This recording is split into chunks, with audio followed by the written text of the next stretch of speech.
So, welcome everyone to the final episode in our series of 501 Core Colloquium interviews with faculty members. I'm Victoria Broadus, a first-year student, PhD student here at Georgetown, here with Anna von der Goltz, who is an associate professor of German history, who holds a joint appointment in the School of Foreign Service and the History Department. Professor von der Goltz's first monograph was Hindenburg, Power, Myth, and the Rise of the Nazis, and won the Wiener Library's Frankel Prize in Contemporary History. Her current research investigates responses to political, social, and cultural change amongst a plethora of West German conservative groups in the 1960s and 1970s. So, welcome, Professor von der Goltz. Thank you. So, our first question is just broadly, what brought you to this topic and your main areas of expertise and interest? So I came to the topic just after actually finishing work, or while I was finishing work on the dissertation in around, say, 2006 or so, and I was doing applications for postdoctoral work and actually came up with the idea of looking at conservative responses to 1968 in West Germany, because I felt like the history of the left in West Germany 68 had been relatively well researched. I mean, there's obviously still a lot to be done, but I still felt like it was relatively well understood. And I was in Oxford at the time, and I started talking to Robert Gilday, who was a historian of modern France, and he'd been a tutor of mine during my master's project, and he told me that he was just putting together an application for a big externally funded oral history project on Europe in 1968, and he was still looking for somebody to do the two Germanys, actually. And so, we started talking about it, and I mentioned that I was interested in doing oral history as well. He'd done a lot of oral history work before for a previous book on France in the Second World War. And he basically asked me if I wanted to just join in the process of putting together this application to the Arts and Humanities Research Council, which is sort of like the NEH in the US context.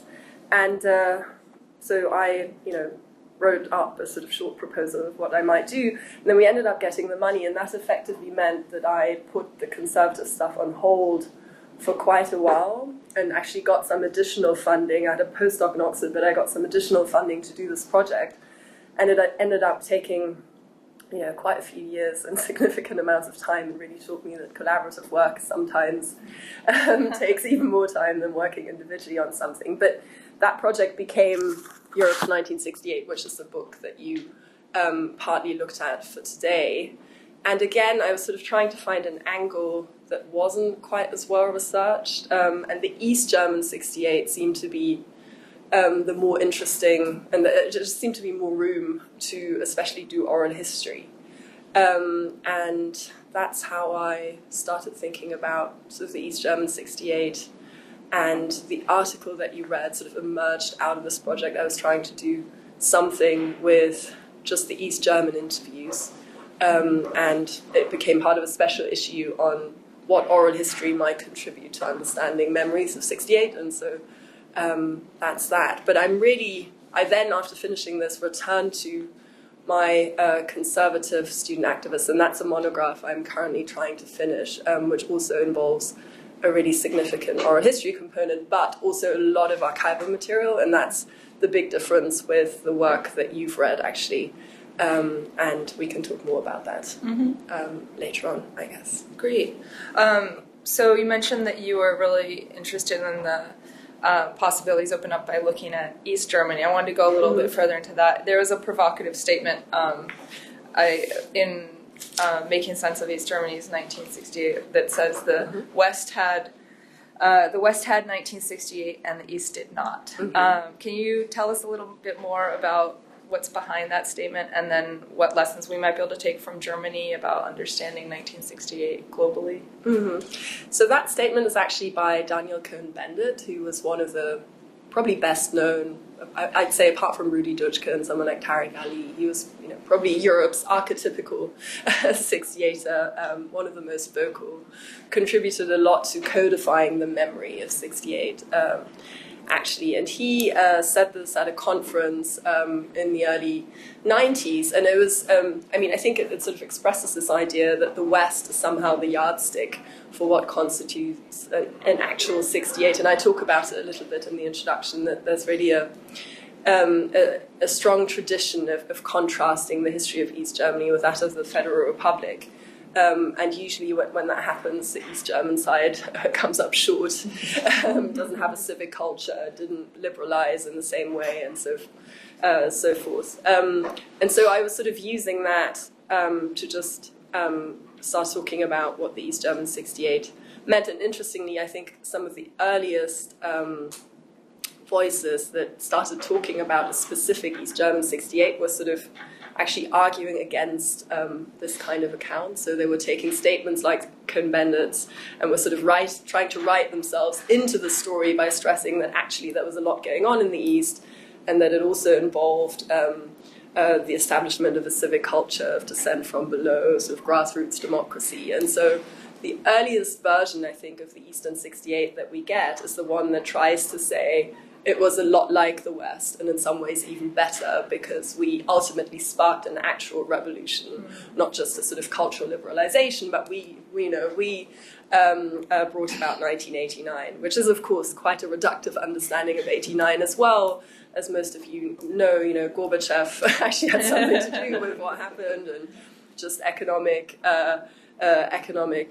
reasons and so forth. So clearly 89 is not just about small groups of dissidents, but it's an element of the story, and that's what this one guy sort of talks about. 89 as a direct outcome of 68. I talk about in the introduction to the article. I think that's what he's trying to get at. And so it's really a jumping off point, and the article as a whole, I think, contests that idea that there's nothing worthy of our attention that happened in East Germany on the whole.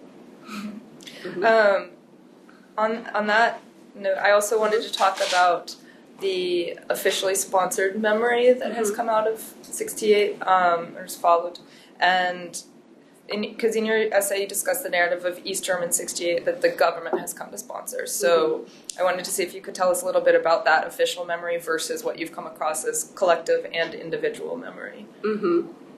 So I would say that the official memory of 68 in the GDR, as sort of codified in museums that discuss this history, but also a number of websites dedicated to telling the story of East German oppositional groups, for instance.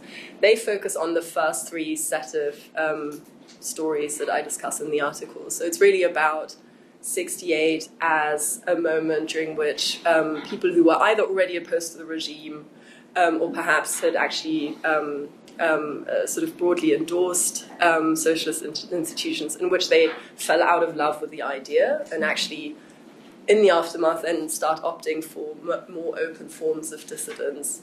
And so Gerd Popper, who's the first person I discuss, he is featured quite often in these discussions. Bernd Eisenfeld as well is quite, not well known, but if you go to those dedicated museums, chances are you will find him as sort of one example of what dissidents looked like around 1968.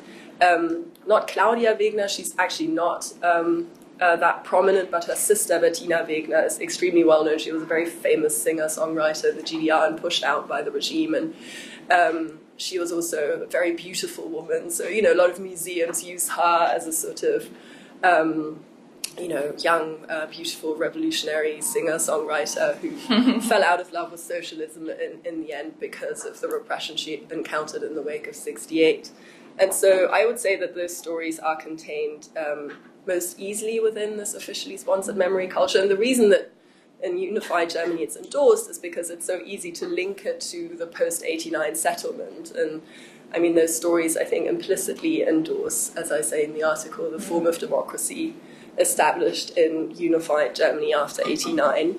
The last set of narratives, I think, are much harder to contain because they are about, not so much about the repression that followed the Soviet or Warsaw Pact intervention in Prague, but they're about really the excitement of the Prague Spring as a project of socialist reform from within the Communist Party. They sort of hold on to that belief. And in some instances, actually, someone like Gerd Grosser, who was more of an oppositional figure before, came from quite a bourgeois family. He really becomes an opponent of the regime, an adherent, a supporter of the regime, only in the aftermath of the Prague Spring. And so they just don't quite fit, which doesn't say that just these individuals are out there telling individual stories. They're still a collective in which, I mean, obviously all memory is socially constructed, and both Grosser and Havemann, have sort of spoken about this in some interviews, usually in more left-wing publications. The Party of Democratic Socialism as a sort of vehicle for these kinds of memories. Burkhard Kleinert was a local mayor in Berlin after the wall came down, and he's a member of Die Linke, which is the Party of Democratic Socialism. So there's a context, a group context in which these stories are told and retold as well, but they don't really make it into state-sponsored museums. And I really had to dig much harder to get at these narratives. Kleinert had written about it. But Gerd Grosser, for instance, I sort of came across his name, and I just really it was just much harder to get access to these kinds of stories. And Frank Havemann, as well, was more reluctant to talk, even though he had been on the record about it before. But, it tells you something as well, that they don't really feel that there's necessarily that much room for them to talk about their experiences. So what I try to do in the article is to say that, linking 68 just so unproblematically to 89 and the end of all dreams of socialist reform in the Eastern Bloc is sort of equally reductive, and trying to capture a broader range of voices. And I think this is where the oral history is actually extremely useful to do it. Yeah. So. Considering how useful oral history is to tell this kind of story, I was wondering if we could talk a little bit more about doing oral history and what challenges you've identified when relying on memories of past events, the narratives that people construct, just your perspectives and how they've even come to evolve maybe through this work on oral history and memory-based research more broadly. Yeah. So I mean, doing this collaborative project was actually a real challenge because we tried to do 14 countries in Europe with all these different traditions. In a case like West Germany, where there's a lot of material out there, there was also a certain pressure to tell stories that hadn't been told before, but then we were supposed to compare them to cases where there was less of a record. And so it was just, the comparative part was really hard to actually, not do apples and oranges all the time. And originally when the project was conceived, it was meant to be about oral history, but also archival material. And it was also meant to be about experience and events in 68. And the more we worked on it, the less feasible that seemed. And we all also found that just doing the interviews justice and collecting them, transcribing, working with them, and for most of us, it was more of a side project. It wasn't, the next monograph. It was a thing we were doing. And I was on the job market at the time, so also very conscious of, having to sell it. And I guess the solution that we found and in the end went with was to just make it about the oral history. So it's really the whole book, apart from, I would say 1 or 2 articles that use a bit more archival material. I mean, it's really a book, and that's why it's Voices of Revolt. It's really about memory and making sense of activism. And the chapter that you read, Reflections, is really just about people telling the story afterwards. And my article that you read is just about memory. And I think in those cases, it's relatively unproblematic to use the interview. Because, after all, what you're interested in is how people make sense of their experience with hindsight. So the hindsight part is sort of built into the analysis. I think it gets harder when you're trying to reconstruct actual experiences events, people's motivations, reasons for joining a particular group, reconstruct the sort of world of political ideas. And that's something I'm very much struggling with at the moment in writing this monograph on conservatives. And it's based on, I did 30 interviews with mostly Christian democratic students in West Germany, but then also went to something like 14 archives, and they haven't really been studied. So a lot of the material, most of the material I'm using, the written stuff, is also new.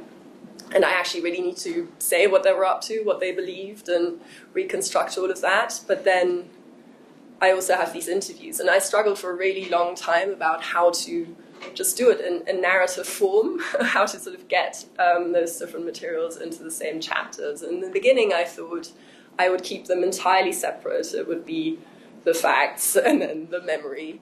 But that is very hard to do, because a lot of the time, like say I've got this one case of a pro-Vietnam War event that they stage, which got very heated. The left comes and counter-protests, and it's sort of this great event. And I've got about 4 people who are involved in putting it on, who are all talking about what it was like and what it felt like in the room and being shouted down, and what the South Vietnamese ambassador whom they invited was sort of up to, and all this stuff. And then I've got all this newspaper coverage of the event, and I've got a parliamentary investigation committee that was put on, and the university did an inquiry. So I have a lot of archival sources from the time, and it just felt like putting all the archival material here and then all the other stuff, it would just get repetitive. And for the narrative, it's important, it's all in one place, but it means that I'm constantly struggling with, having to make clear,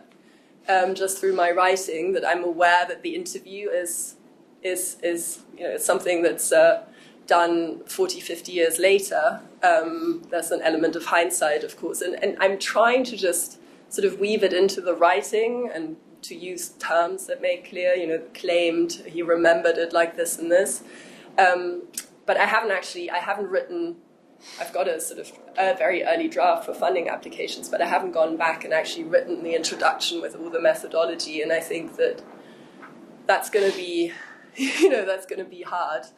Not because I don't believe that what I'm doing is okay and is actually sound, but because I know that, some people have quite a radical view of oral history as just problematic and just don't do it because it's too malleable.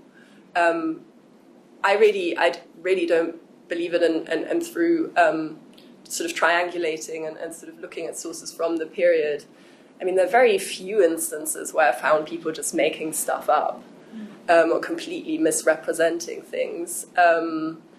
It's more that, they give it a certain spin, they invest it with a certain kind of meaning.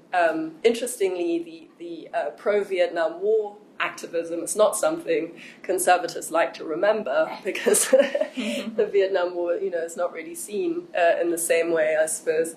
And so I sort of make that clear in the narrative, but it's not that they, once asked about it, it's not that they tell me they weren't for the war when they were. It's just that sometimes you have to probe a little bit. So I think it's a challenge. It's more challenging, I think, in my current work than I thought it was in this book, which in the end, we focus so much on the memory aspect, as I did in the article. So I'd love to also, based on here, reading Portelli, I'd love to hear your thoughts on how to combine the two, and how to, write a study which is partly based on oral history, but not just a work of oral history. Yeah. Great.